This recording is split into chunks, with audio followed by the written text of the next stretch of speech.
प्रिय भक्तगण, आज हम आपको एक कथा का श्रवण कराते हैं जो सुनने मात्र से आपके जीवन में सुख संपत्ति और धन की वर्षा होगी। तो चलिए कथा को प्रारंभ करते हैं। एक बार माता पार्वती और भगवान शिव जब पृथ्वी लोक पर जाते हैं तो वहाँ एक अमीरचंद नाम का व्यक्ति रहता था जो दुखी और उदास बैठा था। अगर आप यह कहानी सुन रहे हैं तो पूरी सुने। इस कहानी को आधा अधूरा छोड़कर जाने की गलती ना करें, क्योंकि इस पवित्र कथा को पूरा सुनने से मन चाहे फल की प्राप्ति होगी। इसलिए इस कथा को पूरा सुने। आप शिव के सच्चे भक्त हैं तो भोलेनाथ का अनादर ना करें। तब माता पार्वती भगवान शंकर से प्रश्न करती है कि वह व्यक्ति उदास होकर क्यों बैठा है।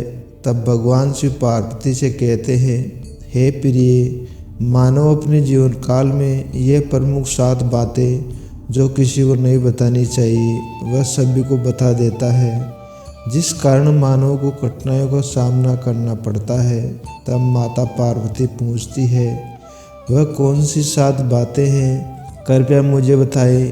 तब भगवान शिव कहते हैं, हे प्रिय, इसे ध्यान से सुनना। मैं आपको अमीरचंद के जीवन के बारे में बताने जा रहा हूँ।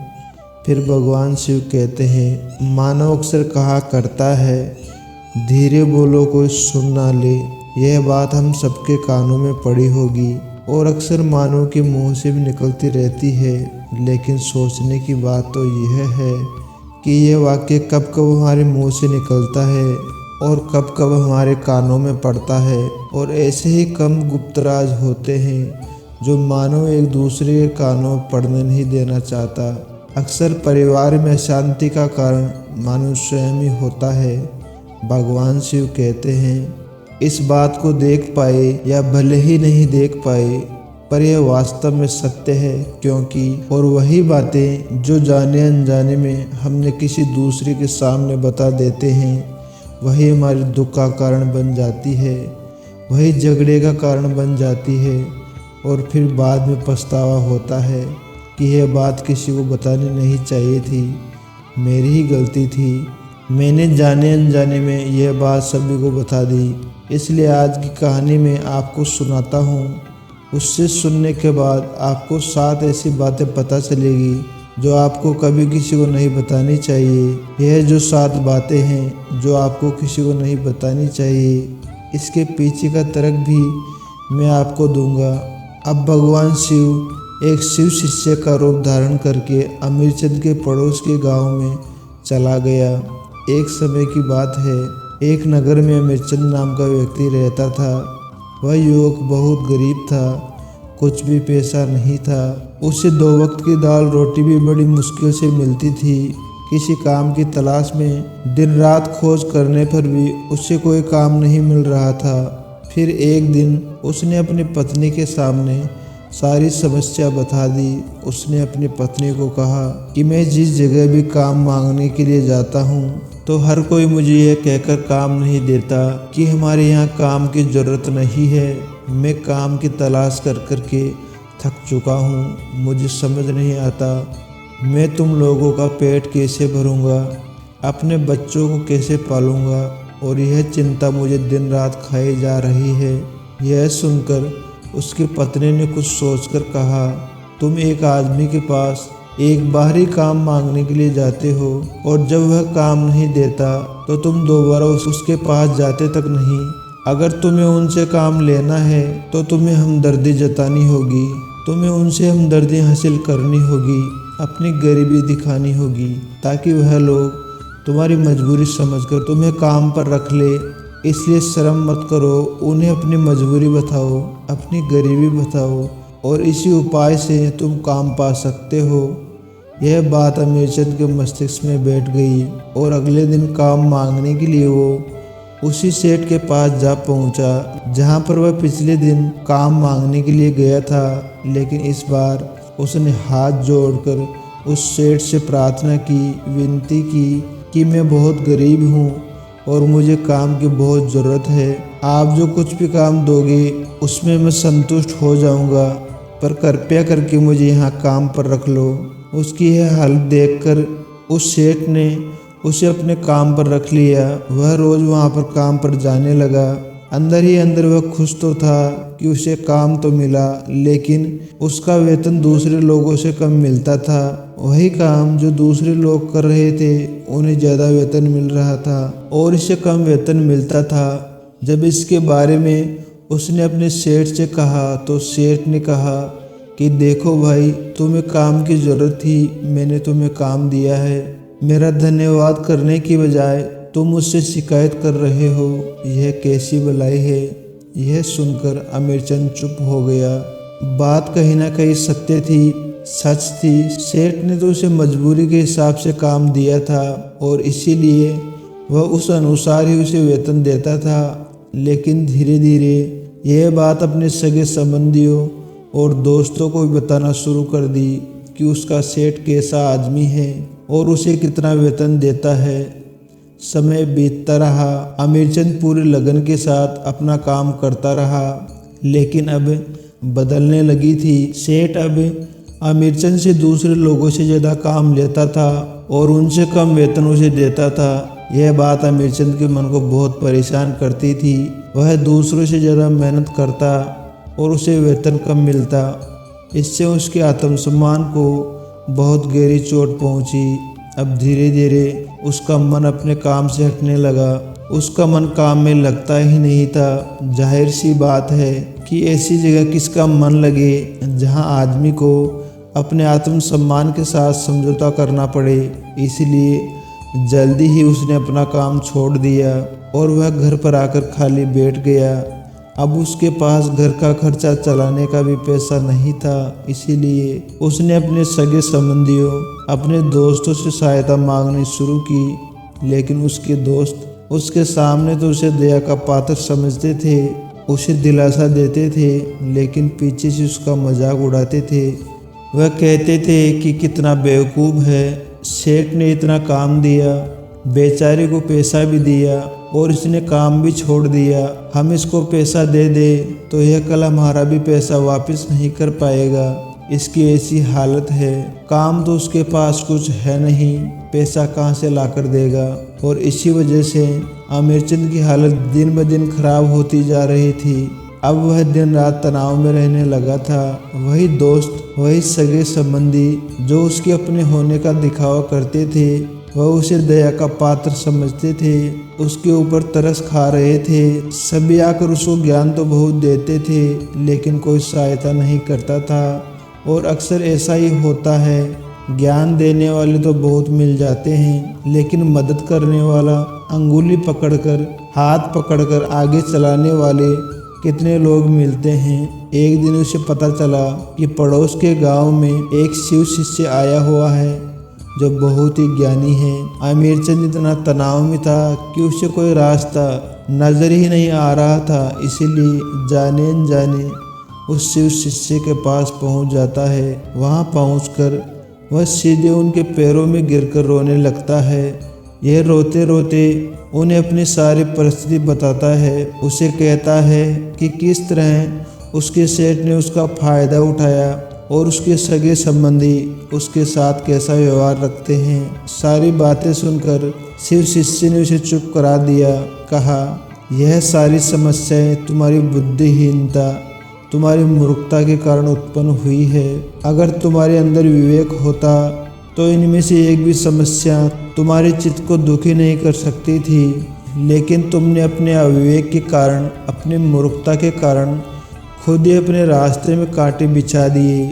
आज मैं तुम्हें 7 बातें बताता हूँ जो भूलकर भी किसी को मत बताना, और इन 7 बातों का अनुसरण करना तो बाहर से मिलने वाले दुखों को दूर ही कर सकते हो जो बेवजह दुनिया की वजह से तुम्हारे अंदर पनपते हैं। पहली बात है जो किसी को नहीं बतानी चाहिए, वह है मजबूरी। अपनी मजबूरी का दिखावा करके दूसरों का दया का पात्र बनके उनकी सहायता लेने की गलती कभी मत करना। हो सकता है कि आज वो तुम्हारी मजबूरी देखकर तुम्हारी सहायता कर दे, लेकिन कल वो तुम्हारा फ़ायदा उठाने से भी नहीं चूकेगा, और अगर फ़ायदा भी नहीं उठाया तो दूसरों के सामने तुम्हारा मजाक बनाने में वह आदमी कभी नहीं चूकेगा। इसलिए कभी भी अपनी मजबूरी का दिखावा मत करो। अगर घर में 2 रोटी सूखी है तो वही खाकर सो जाओ, लेकिन दूसरों को इसके बारे में भनक तक ना लगे। ज़रा आप लोग सोचो, मजबूरी बताने का क्या फ़ायदा। एक इंसान या तो दूसरों से सहानुभूति हासिल करना चाहता है, उनसे कोई आर्थिक मदद चाहता है, लेकिन दोनों ही परिस्थितियां देखें तो दूसरा आदमी आपका फ़ायदा उठाने से नहीं चूकेगा, और अगर वह फ़ायदा भी नहीं उठाया तो अपनी नज़र में वो आपको मूर्ख ही समझेगा, बेवकूफ़ समझेगा, और दूसरों के सामने आपका मजाक तो ज़रूर बनाएगा। इसलिए अपनी मजबूरी के बारे में किसी को मत बताना। दूसरी बात जो किसी को नहीं बतानी चाहिए वह है अपने अतीत की गलतियां और भविष्य की रणनीतियां। ज़रा सोचो कि अगर हम अपने अतीत की गलतियां अगर किसी दूसरे को बताते हैं तो उसका प्रभाव क्या होगा। वो गलतियां ठीक तो नहीं कर सकता, तो उन्हें बताने का क्या प्रयोजन रह जाता है। आप अपने अंधेरे पक्ष को दुनिया के सामने बता रहे हो, खुद अपनी गलतियां दूसरों के सामने बता रहे हो। इससे उस आदमी की नज़र में आपका चरित्र गठित हो जाएगा, और वही भविष्य में हमेशा आपको उसी नज़रिए से देखेगा। इसीलिए किसी आदमी की नज़र में अपना चरित्र गठित मत होने दो। ज़रा सोचो कि आज व्यर्थ में ही अपने भविष्य की गलतियां दूसरों के सामने बता रहे हो। जो लोग आपके काम का हिस्सा ही नहीं, उनके सामने अपने भविष्य की रणनीतियाँ, अपने डींगे हाँकने का क्या फ़ायदा। वह लोग आपकी सहायता तो नहीं करेंगे, लेकिन आपके भविष्य की रणनीतियों में बाधा बन सकते हैं। आप खुद अपने विवेक का इस्तेमाल करें और सोचें कि आपके साथ भी ऐसा हुआ है कि आप अपने भविष्य की रणनीतियाँ किसी को बताई हो और वह कामयाब भी नहीं हुई हो। ज़रूर हुआ होगा, ज़रा गौर से सोचिए। तीसरी बात जो किसी को नहीं बतानी चाहिए वो है अपने घर की बात। जो भी हमारे घर के अंदर बातचीत होती है, हमारे माता पिता के साथ, हमारी पति पत्नी के साथ, हमारे बच्चों के साथ, वो बातें परिवार तक सीमित रहनी चाहिए। अगर आप इन बातों को दूसरों के साथ ढिंढोरा पीटते हो तो दूसरों को आपके घर में घुसने का एक मौका मिल जाता है, और वह इसका फ़ायदा उठाने से कभी नहीं चूकेगा। वो आपके परिवार के सदस्यों को आपसे दूर लेकर जाने की कोशिश करेगा।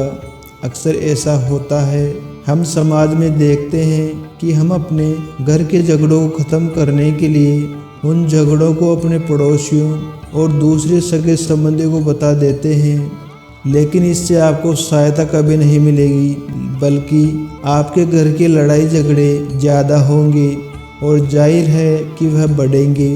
अगर आप अपने माँ बाप की बात दूसरों को बताएंगे तो आपके माँ बाप को बुरा लगेगा कि हमारा बेटा हमें बताए बगैर दूसरों को बता रहा है। इसीलिए अपने घर की बातें और अपने घर के लड़ाई झगड़े किसी के सामने मत बताना। अगली बात जो मैं आपको बताना चाहता हूँ, जो किसी को नहीं बतानी चाहिए, वह सुनने पर बहुत अजीब सा लग सकता है, लेकिन उसका सत्य भी मैं आपको तर्क के माध्यम से बताऊंगा। मैं कहता हूँ कि अपनी आमदनी किसी को मत बताना। अब अपनी आमदनी न बताने के पीछे क्या प्रयोजन है। जरा सोचिए कि आप अपनी आमदनी दोस्तों को बता देते हैं तो आपके दोस्तों को ज़रूरत होगी तो वह सिर्फ आपको ही याद करेंगे, क्योंकि उनको पता है कि अगर आमदनी ज़्यादा अच्छी है तो आप ही उनकी मदद कर सकते हैं, और इसीलिए ज़्यादा लोग आपसे सहायता मांगेंगे। और जब आप उनकी सहायता नहीं करते हैं तो वह सोचेंगे कि इस आदमी के पास पैसे हैं, मेरी सहायता कर सकता है, लेकिन ये सहायता नहीं कर रहा, और इसीलिए आपकी आमदनी आपके दोस्तों के बीच झगड़े का कारण बन सकती है। कम आमदनी होगी तो लोग आपका मजाक उड़ाएंगे, और ज़्यादा होगी तो लोग सहायता मांगेंगे। तो अपनी आमदनी बताने का कोई प्रयोजन नहीं है। अगली बात जो मैं आपको बताना चाहता हूँ उसे अपनी गांठ में बांध लेना, और किसी को यह बात मत बताना। अपनी कमजोरियाँ और अपनी ताकत अक्सर इंसान को पता नहीं होती कि उसकी कमजोरियाँ या उसकी ताकत क्या है, लेकिन अगर आपको यह कमजोरियाँ और आपकी ताकत पता है तो पहली बात तो आप बहुत ही बुद्धिमान आदमी हैं, और दूसरी बात कि आपको यह बातें किसी को साझा नहीं करनी, क्योंकि अगर आपकी कमज़ोरियाँ दूसरों को पता चल गई तो आपकी कमज़ोरियों का फ़ायदा उठाएंगे, और अगर आपकी ताकत पता चल गई तो वही ताकत आपकी कमज़ोरी बन जाएगी, क्योंकि वह ताकत दूसरे आदमी को पता है और वह ताकत की काट ढूंढ ही लेगा। अपनी कमज़ोरियाँ और अपनी ताकत अपनी पत्नी या अपने पति को भी नहीं बतानी चाहिए, क्योंकि इसके बाद आपको हमेशा अपने घर में दुखी रहना पड़ेगा। अगली बात जो किसी को नहीं बतानी चाहिए वह है अपने मित्र तथा अपने शत्रु।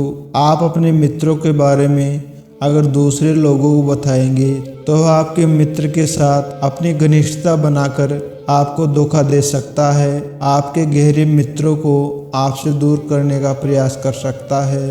अक्सर आम आदमी ऐसा नहीं करता, लेकिन आपके दुश्मन ऐसा करने की कोशिश कर सकते हैं। और दूसरी तरफ आपके शत्रु का भी किसी को पता नहीं लगना चाहिए, क्योंकि आज जो आपका मित्र है कल वो आपका दुश्मन हो गया तो वह आपके दुश्मन के साथ मिलकर आपको परास्त कर सकता है, आपको धोखा दे सकता है। इसीलिए अपने सबसे अच्छे दोस्त को भी अपने दुश्मन के बारे में कभी मत बताना। अगली और आखिरी बात बताना चाहता हूँ कि जब तुम दान करते हो तो दान के बारे में भी किसी को मत बताना, नहीं तो दान करना व्यर्थ हो जाता है, बेकार हो जाता है। जब आप अपने दान का ढिंढोरा पीटते हो तो आप यह बात बताना चाहते हो कि मैं कितना बड़ा दानी पुरुष हूँ, और यह आपके अंदर एक अहंकार निर्मित करेगा। इसीलिए दान गुप्त रूप से किया जाता है, उतना ही फलदायी होता है। जब आपका बायां हाथ दान करता है तो दाएं हाथ को भी पता ना चले। ये 7 बातें जो शिव शिष्य ने अमीरचंद को बताई, इनमें संसार के सभी सिद्धांत छिपे हुए हैं। इन बातों का अनुसरण करते हुए अपने घर में सुख शांति बना सकते हो और घर के झगड़े हमेशा के लिए दूर कर सकते हो। आप इन बातों के बारे में अपने विवेक से सोचेंगे तो आपको यह बातें सच मालूम पड़ेगी। और हमारा कहानी सुनाने का मकसद यही है कि आपका विवेक जागृत हो। अब यह कहानी पूरी हुई तब माता पार्वती भगवान शिव से कहती है, हे प्रभु, मानव इन 7 बातों को अपने जीवन में उतार लेता है तो उनके जीवन में कभी भी कोई कठिनाई नहीं आएगी। इतना कहते हुए माता पार्वती और भगवान शिव कैलाश पर्वत के लिए चले गई। उम्मीद है आप सभी को ये वीडियो अच्छा लगा होगा। अगर आप शिव के सच्चे भक्त हैं तो चैनल को सब्सक्राइब तथा वीडियो को लाइक करके कमेंट बॉक्स में हर हर महादेव लिखें।